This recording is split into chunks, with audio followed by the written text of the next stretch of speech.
Next tonight, police have said they would have questioned former Prime Minister Sir Edward Heath under caution over sex abuse claims if he was alive when they came to light. Operation Conifer was launched in 2015 when the former PM, who was from Broadstairs, was accused of historical child sex abuse. Well, to talk through this story in a bit more detail, I'm joined by Professor Tim Luckhurst from the University of Kent. So, Tim, what are the findings in this report? Well, the report has found that in 7 of the allegations made against him, Wiltshire police believe that had he been alive, they would have wanted to interview Edward Heath under caution. Now, we must be clear about this. For a start, there were many more than 7 allegations made. There were approximately 40. In most of these, the police have found that there were inconsistencies or that the allegations were simply false. But they say, yes, in 7 of them, they would probably have wanted to question him. But that doesn't make Ted Heath guilty. There will never be a trial. He's dead. These are allegations, and of course a jury would have had to find him guilty beyond reasonable doubt to achieve a conviction. So what were the allegations? The allegations against Heath involve paying for sex with young men under the age of consent, or those are the ones which appear to have been raised to a level at which the police think they would have wanted to question him. In one case, there is the alleged rape of a very young man. But as we say, these are allegations and they have never been tested in a court of law. And what do we know about what actually happened? Well, we know very little about Ted Heath's life, in his private life. He was always single, he was never a married man, and it is possible that he may have not had an interest in the opposite sex, but genuinely we do not know. What we do know a great deal about is a lot of other historic sex abuse cases which have been investigated in recent years.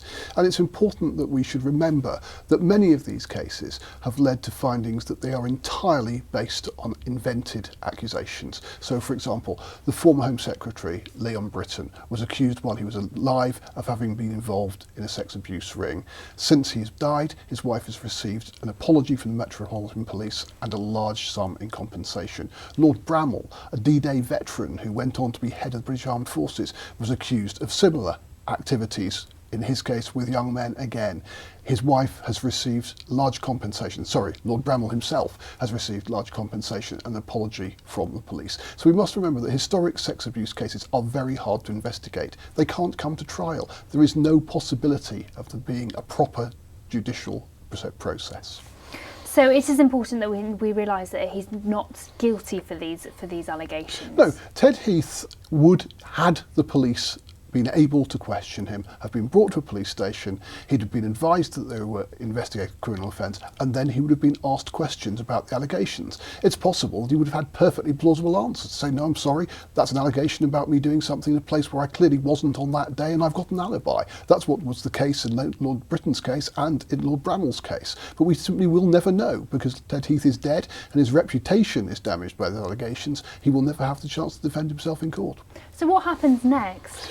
These cases will be referred to the larger child abuse inquiry which is being commissioned in London and which is looking at a whole range of historic sex abuse cases. But of course, there can never be a criminal trial because the accused is not alive and we simply do not hold trials against people who are dead.